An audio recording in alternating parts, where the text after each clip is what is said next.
असंगत होगा उसे निकाल दिया जाएगा। श्री सुरेश प्रभु। धन्यवाद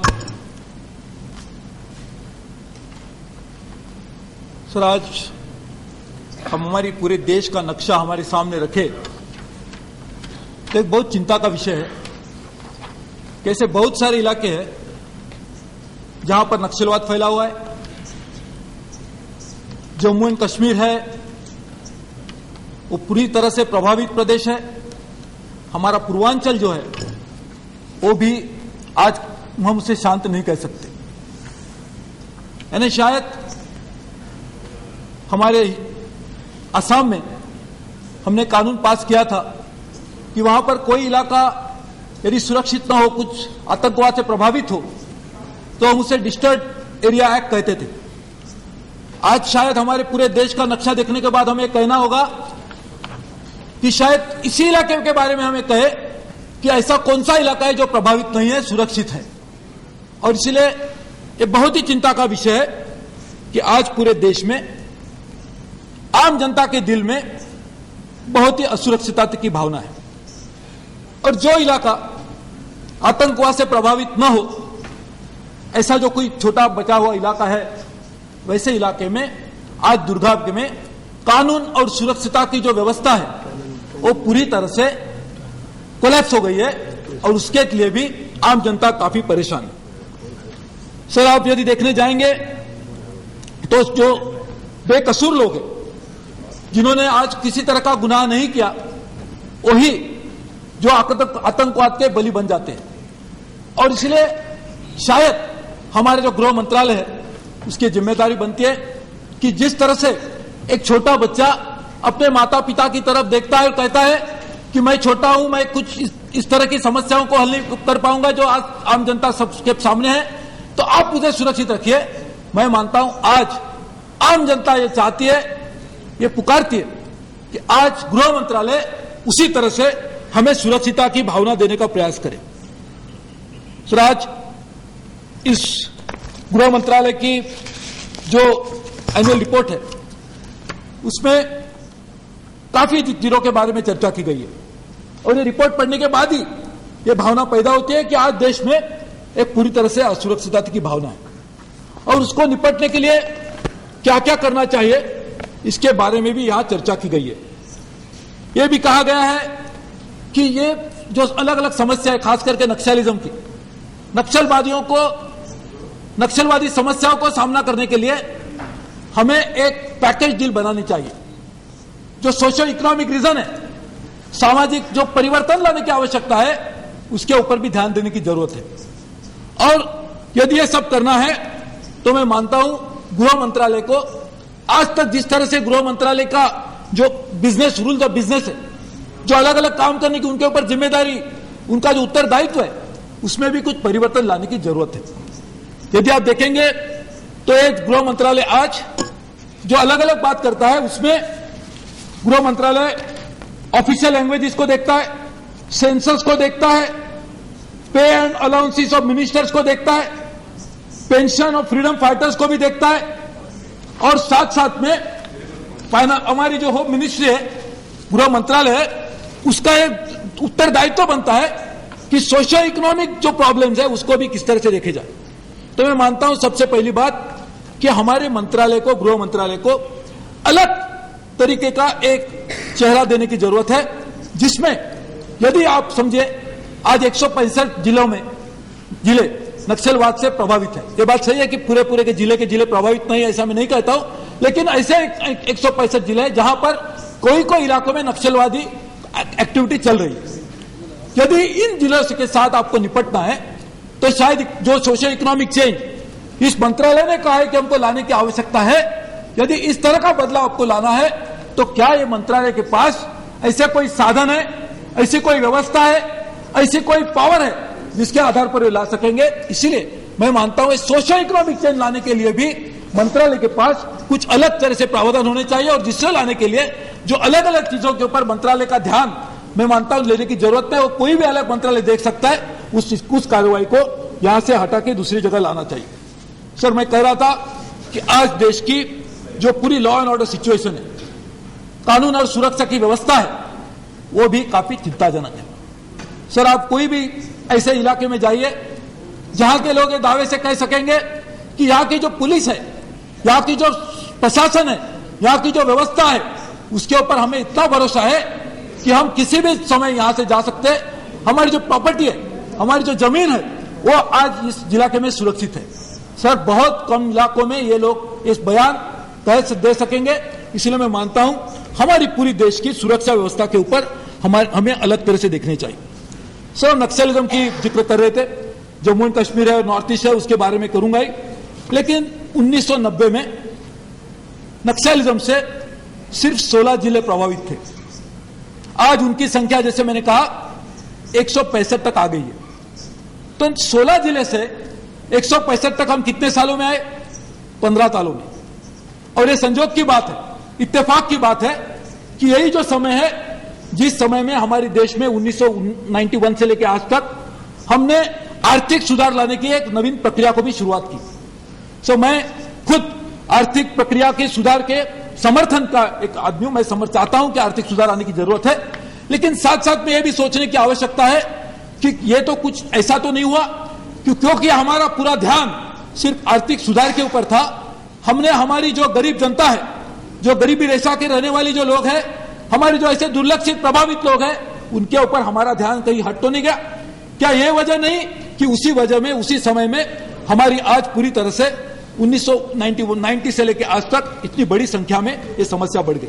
और उसको निपटने के लिए गवर्नेंस, एम्प्लॉयमेंट, हमारी जो कृषि क्षेत्र की जो समस्या है उससे, और जो हमारी ग्रामीण अर्थव्यवस्था है उसमें पूरी तरह से साथ में मिलकर ये चारों बिंदुओं को साथ में रखते हम किस तरह से सुधार लाए, परिवर्तन लाए, इसके ऊपर हमें देखने की जरूरत है। सर, आपने देखा होगा कि शायद ही ये जो गरीब आदमी है उसकी जो सबसे बड़ी क्या ख्वाहिश क्या होती है कि जो मेरी स्थिति थी इसमें भले ही सुधारना है, कम से कम वो जो स्थिति थी उससे और कोई खराब स्थिति न बने। लेकिन सर, स्टैंडर्ड ऑफ लिविंग ये आप इन दो लोगों का देखेंगे तो उसमें इस तरह की बिगड़ी हुई स्थिति बनी है ताकि इसलिए वो लोग नक्सलिज्म जब कॉल देते हैं उसकी तरफ उनका ध्यान भी आकर्षित होता है। सर, आज ऐसे कोई इलाका है जिसमें गरीब ये कह सकता है कि मेरी जमीन मेरे पास ही रहेगी और उसके ऊपर उस गांव का जमींदार किसी को लाके वो जमीन पर कब्जा न कर पाएगा? यदि यह स्थिति सरकार के पास यदि वो जाता है, पुलिस स्टेशन का दरवाजा अपनी दरार देता है, तो उसको कहा जाता है कि आपने शायद उस चोरी की होगी, कुछ किया होगा, इसलिए उसको न्याय यदि सरकारी व्यवस्था से नहीं मिलता तो न्याय देने के लिए वो नक्सलवादियों के पास पहुंच जाता है। और इसीलिए गवर्नेंस यदि हम उनको सुधारेंगे तो मैं मानता हूं नक्सलिज्म में सबसे ज्यादा सुधार लाने की स्थिति भी हमें पैदा हो सकेगी। और सर, नक्सलिज्म को निपटना है तो मैंने जिस तरह से कहा कि ये चारों चीजों को, governance, employment, agrarian reform, rural economy और falling standards of living of common man, उसके ऊपर ध्यान देना होगा। और साथ में ये हमारी गृह मंत्रालय जो है ये कह के ये नहीं कह सकता कि यह राज्यों की समस्या है। सर, आज ऐसे कौन से राज्य है जिसमें नक्सलिज्म से प्रभावित इलाका न हो? तो क्या हम ये कह सकते हैं कि राष्ट्रीय समस्या नहीं है? यदि राष्ट्रीय समस्या है तो उसको निपटने के लिए गृह मंत्रालय को सबसे पहले जिम्मेदारी लेनी होगी और राज्यों के ऊपर डाल के हम उस जिम्मेदारी को नहीं डाल सकते और ये करने की जरूरत है। और मैं देख रहा था सर, हमारी जो एनुअल रिपोर्ट है इसमें पेज 25 पे नक्सलिज्म का जिक्र किया है। उसमें यह कहा है गृह मंत्रालय ने कि Naxalism continues to be area of concern, और जो स्टैटिस्टिक दिया है उसमें 2003 से 2006 तक 1597 इंस्टेंसेस थे, आज उस पर गिरावट आई है 1509 की, यानी स्थिति में सुधार है। सर, ये स्थिति में सुधार है, ये स्टैटिस्टिक से प्रूव नहीं किया जा सकता। इसके लिए एक काफी कॉम्प्रिहेंसिव प्लान बनाना होगा, और अब यदि प्लान बना है तो उसके बारे में सरकार हमें भी जरूर कॉन्फिडेंस मिले तो आप पार्लियामेंट को बताएं कि किस तरह से एक्शन लिया जा रहा है। सर, नक्सलिज्म ये मैं मानता हूं उसको जब निपटेंगे तो हमको पुलिस की जो जरूरत है उसके ऊपर मैं आ रहा हूं, लेकिन साथ में इस तरह का एक सोशियो इकोनॉमिक कॉम्प्रिहेंसिव एक प्लान बनने की जरूरत है। और मैं चाहता हूं गृह मंत्री जी को विनती करूंगा कि एक प्लान बना के सरकार हमारे पार्लियामेंट के सामने उसे जरूर रखे। Sir, Jammu and Kashmir, sir Jammu and Kashmir में हमारे मित्र अभी बोल रहे थे कि बोली से बात करिए, गोली से बात नहीं होगी, बिल्कुल सही है। लेकिन वहां एक जो सरकार है वहां के जो मुख्यमंत्री है, जो हमारे पास हमारे साथी भी इस पार्लियामेंट में रह चुके, उनका यह कहना है कि आप वहां से मिलिट्री नहीं हटाइए, बोली करेंगे तो साथ साथ में गोली भी होने की जरूरत है। ये कौन कह रहा है? उस राज्य के मुख्यमंत्री कह रहे हैं। तो जब तक जम्मू एंड कश्मीर की समस्या को हल करने के लिए हम यदि कंफ्यूज होकर बात करेंगे तो ये समस्या हल नहीं होगी। और बोली की कोई भी नहीं कहता कि बोली नहीं करिए, लेकिन बोली करने के हाथ में यदि बंदूक हो और आप यदि आपके साथ बंदूक पे कुछ छिपा के यदि बोली की बात करेंगे तो बात कैसे होगी? इसीलिए इस तरह की समस्या को सर मैं आप सर थोड़ा सा समझ दीजिए सर, और इसीलिए मैं चाहता हूं कि हम इसको करना चाहिए। सर नॉर्थ ईस्ट की भी यही समस्या है, और सर कश्मीर में मैं देख रहा था कि वहां से जो विस्थापित हुए उनको यदि घर देने के लिए गृह मंत्रालय ने कार्यक्रम बनाया, और गृह मंत्रालय का कहना है कि वहां को जब रीइंबर्समेंट बेसिस के ऊपर आप उनको धन देते हैं, लेकिन वहां की राज्य सरकार ये धन मांगती ही नहीं। ये मैं मानता हूं बहुत बड़ी गंभीर समस्या है, और उसके लिए भी आपको कुछ न कुछ तो करना होगा। सर दूसरी बात हमारी पुलिस की। सर पुलिस या हमारी तो सबसे बड़ी राज्य सरकार के पास 10 मिनट हुए सर, 10 मिनट से भी सर थोड़ा सा, तो 10 मिनट ही हुए सर, थोड़ा सा समय दीजिए। हो चुका सर 45 मिनट 50 मिनट लोग बात कर चुके सर, थोड़ा सा आपका 8 मिनट था, उसमें 10 मिनट। हाँ सर, तो ही तो बोला सर, सिर्फ 8 मिनट का दबाया सर, बाकी के लोगों को 20 मिनट था, उन्होंने 40 मिनट बात किया सर, थोड़ा सा समय दीजिए सर। थोड़ी मैं आपको विनती करता हूँ सर, ये पुलिस में यदि पुलिस को मॉडर्नाइजेशन करने का कार्यक्रम 1969-70 से चल रहा है, ये सही है कि मॉडर्नाइजेशन कोई वन टाइम एफर्ट नहीं है, एक स्थायी स्वरूप से चलने वाली एक प्रक्रिया है। लेकिन उसमें भी आज मैं मानता हूं कि ऐसे कौन से राज्य है जिन्होंने पूरी तरह से अपनी पुलिस को मॉडर्नाइज किया। सर मैं मानता हूं कि यदि एक भी ऐसा राज्य दिखाइए कि जहां के लोग कह सकते हैं कि पुलिस ये हमारी मित्र है, पुलिस के पास मैं काफी विश्वास से जा सकता हूं, और इसीलिए मॉडर्नाइजेशन का कार्यक्रम यदि सक्सेसफुल होगा, यदि पुलिस में इस तरह के बदलाव उनके दिल में आएंगे, तो यह आने तक ये कार्यक्रम नहीं बन सकता। और मैं चाहता हूं इसलिए कि पुलिस में कॉन्स्टेबुलरी रिक्रूटमेंट ट्रेनिंग में अभी जल्दी से पढ़ सकता टाइम नहीं, लेकिन उसमें आपको ध्यान देने की आवश्यकता है। और पुलिस की लो लिविंग कंडीशन है सब, उनके भी ध्यान देने की जरूरत है।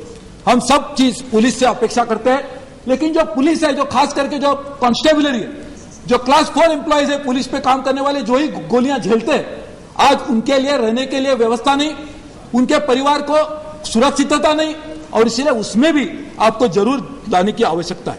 दूसरी बात है हमारी intelligence. Sir intelligence apparatus of India needs a revamp, ऐसे हमारे प्रधानमंत्री जी ने कहा था, और मैं उसका समर्थन देता हूं, क्योंकि इंटेलिजेंस नहीं होगा, क्योंकि आज तक जिस तरह से सर ये जो आतंकवाद का जो नया चेहरा बन रहा है, उसमें आतंकवाद ये चाहता है कि मैं पहले अपने को उड़ा दूं और बाद में जो जिसको उड़ाना वो मर जाएगा, तो पहले मैं मरने को तैयार हूं। तो ऐसी कोई भी कानून व्यवस्था नहीं। जो कानून व्यवस्था आज तक जो हमने बनाई थी, हमने ज्यादा से ज्यादा पनिशमेंट इसीलिए दी कि ताकि कोई इस तरह की क्राइम करने के लिए कोई आगे ना आए।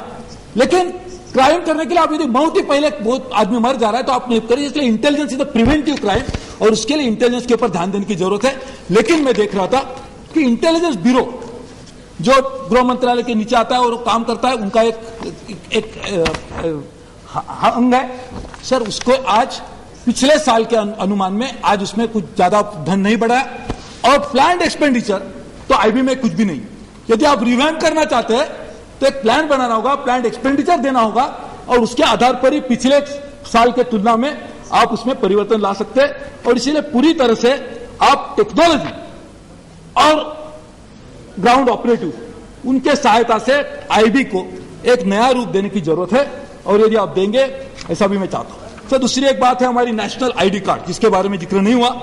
सर एक बहुत बड़ी देश के लिए जरूरत है, क्योंकि बहुत सारे लोगों ने कहा कि विदेश से ऐसे काफी लोग हैं जो हमारे देश में शायद रहते हैं, और इसीलिए क्या हमारी देश का जो नागरिक है उसकी आइडेंटिटी क्या है, और इसको आइडेंटिटी कार्ड देने की जो प्रक्रिया शुरू हुई थी, आज उसमें भी मैं मानता हूं काफी हद तक उसको ज्यादा से ज्यादा रफ्तार में लाने की जरूरत है, और वो जब तक नहीं आएगी तब तक सर उसमें सुधार नहीं होगी।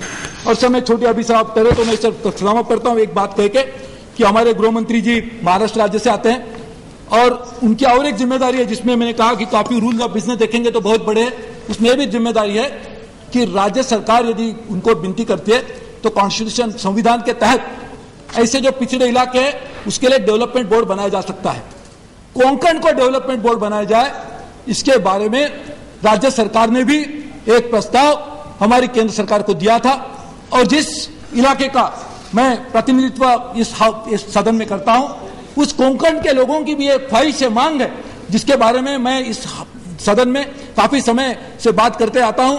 तो मैं चाहता हूं कि गृह मंत्री जी इसके ऊपर भी ध्यान दें कि किस तरह से हमारी जो कोंकण के एरिया और कोस्टल एरिया, तो कोंकण से कोस्टल एरिया में, और हमारा कोस्टल एरिया भी एक असुरक्षित एरिया माना जाता है। और सर आखिरी बात, हमारी जो आउटकम बजट है सर, एक पिछले साल से इस आउटकम बजट की शुरुआत हुई। मैं मंत्री जी को विनती करूंगा कि आप खुद उसका अध्ययन करें। आउटकम बजट का जो मकसद है यह है कि किस तरह से जो हम धन खर्चा करते हैं, हमारी जो ये सदन उसको अप्रूव करती है, कंसोलिडेटेड फंड से जो धन आता है जिसको आम जनता कर के रूप से सरकार के अधीन करती है, उस धन का किस तरह से इस्तेमाल किया गया उसके बारे में जानकारी मिलने की जरूरत है।